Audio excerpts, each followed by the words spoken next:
Shalom Uvracha. Nous continuons aujourd'hui la biographie de Rabbi Israël Baal Shem Tov. Nous en sommes donc aujourd'hui au 3e épisode. La dernière fois, nous avons parlé des terribles cataclysmes qui avaient précédé la naissance de Rabbi Israël Baal Shem Tov, les pogroms cosaques de 1648 qui avaient anéanti 90% de la communauté juive d'Ukraine. Les historiens aujourd'hui hésitent sur le chiffre des victimes. Le spectre va de 100 000 victimes à plus de 500 000. Nous n'avons pas de détails précis. Tout ce qu'on peut savoir exactement, c'est que, effectivement, 90% des communautés juives d'Ukraine furent massacrées lors de ces pogroms cosaques de 1648-1649.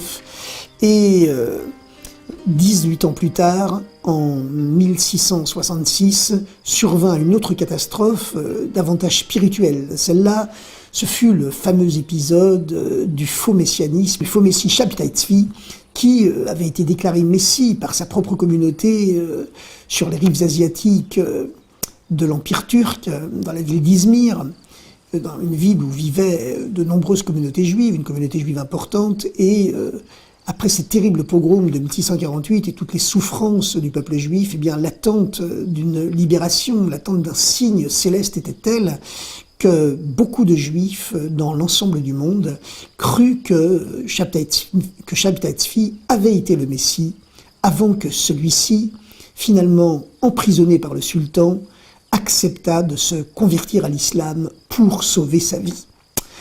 Et à la suite de ce phénomène du faux messie Shabtai Tzvi, eh bien, la misère spirituelle et matérielle du peuple juif s'amplifia encore. Il y a eu un phénomène de scission dans toutes les communautés d'Europe centrale et d'Europe de l'Est. À l'époque, les communautés juives d'Europe de l'Est recelaient 80% de la population juive mondiale. Les élites, les rabbins, les maîtres n'éduquaient plus le peuple. Une grande partie du peuple juif était devenue analphabète, ce qui n'avait jamais existé dans les générations précédentes. Et il fallait donc que Dieu réveille ce peuple juif qui était tombé dans une sorte de catalepsie, complètement désespéré, qui ne voyait plus de solution à ses problèmes. Et la tradition juive veut que lorsqu'un homme est évanoui, on murmure son nom hébraïque à l'oreille pour le réveiller.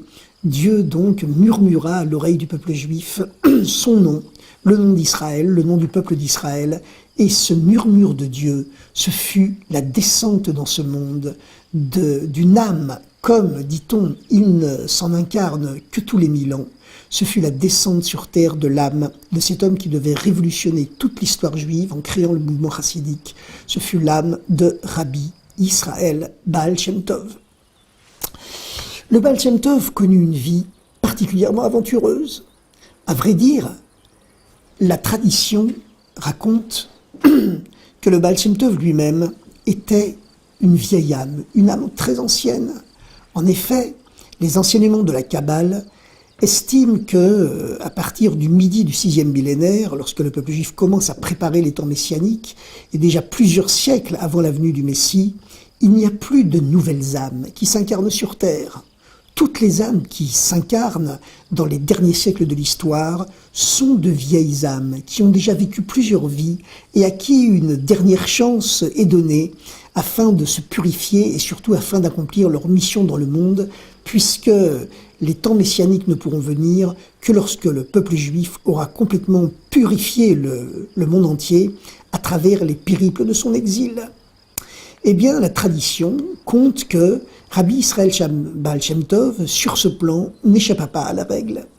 Il était lui-même la réincarnation d'un juste, d'un très grand tzaddik, qui avait vécu quelques siècles auparavant dans la ville sainte de Tzfat, la capitale des kabbalistes de Galilée, sur les traces du fameux Rabbi Yitzhak Luria, qui avait complètement révolutionné la science de la Kabbale, en apprenant les secrets de la Kabbale de la bouche du prophète Élie lui-même. Et à cette époque, vivait donc à Tzfat un juste qui était doté d'une modestie, d'une humilité complètement exceptionnelle. Personne ne se doutait de sa grandeur, car il faisait tout pour la cacher. Cette modestie, cette humilité complètement hors norme, eh bien, frappa le tribunal céleste qui décida de faire descendre sur terre le prophète Élie pour aller le mettre à l'épreuve. La tradition raconte que le prophète Élie tapa un jour à la porte de ce juste et lui demanda de lui raconter toutes les bonnes actions qu'il avait faites dans sa vie jusqu'à ce jour.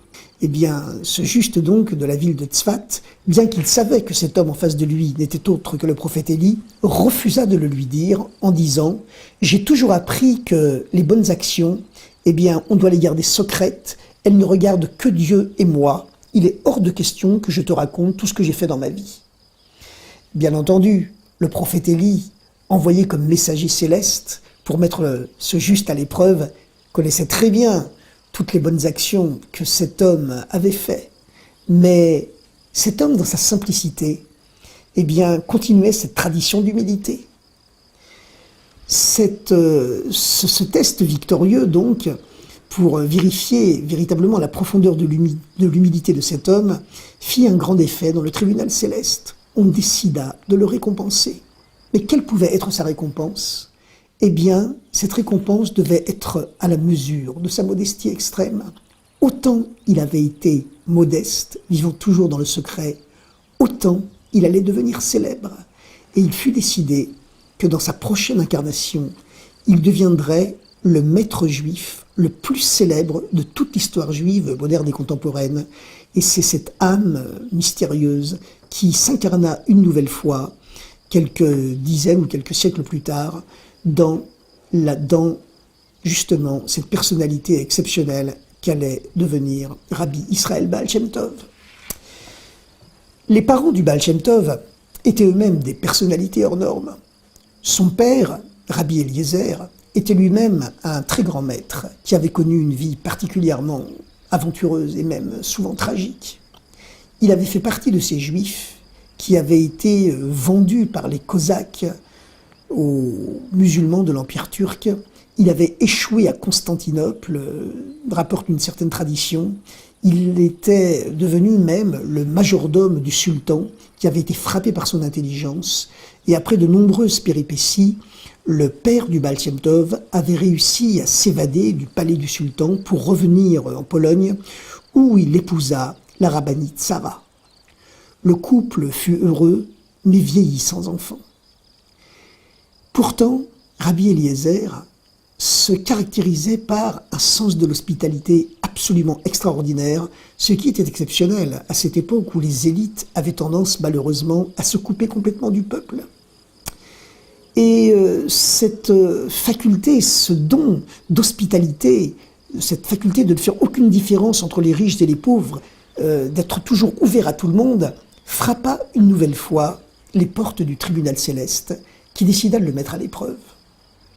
Le Satan lui-même s'avança en disant « Je vais mettre à l'épreuve ce Rabbi Eliezer, et vous verrez que, face à moi, il ne résistera pas. » Mais ce fut le prophète Élie, Eliyahu Hanavi, qui eut finalement gain de cause et qui fut chargé par le tribunal céleste de cette mission périlleuse, mettre Rabbi Eliezer à l'épreuve.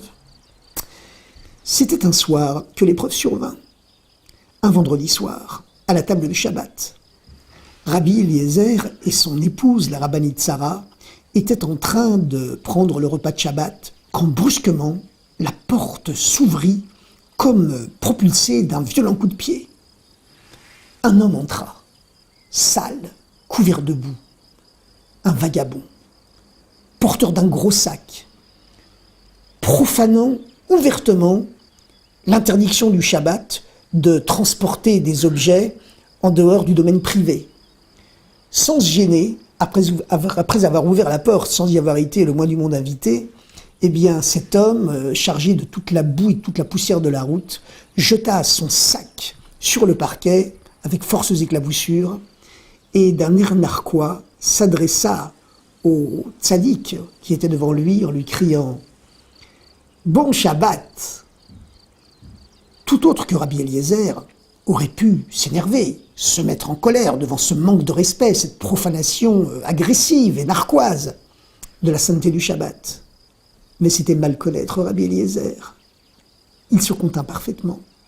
Au contraire, il répondit courtoisement, céda immédiatement sa place à l'invité, l'invita à célébrer le kiddush sur une belle coupe de vin, s'empressa ensuite de lui servir les plus belles chalotes de pain tressé qu'il avait, lui servit le meilleur de ses plats, le meilleur de ses mets, et puis le lendemain continua de le combler de cadeaux, insista pour qu'il passe chez lui la nuit du samedi à dimanche, et finalement, quand le prophète Élie tint absolument à partir, eh bien, sans savoir, bien entendu, qu'il avait affaire au prophète Élie, il le raccompagna jusqu'à la sortie de la ville en le couvrant de présents et en le suppliant de revenir le voir à la première occasion.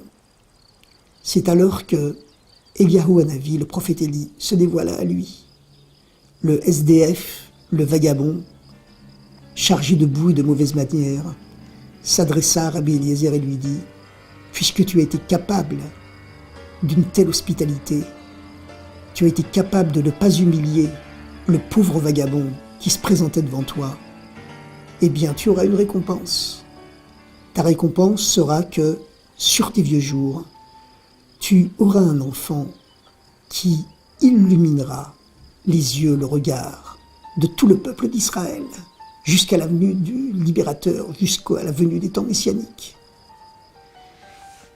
Le vagabond, le SDF, disparut, et Rabbi Eliezer restait perplexe.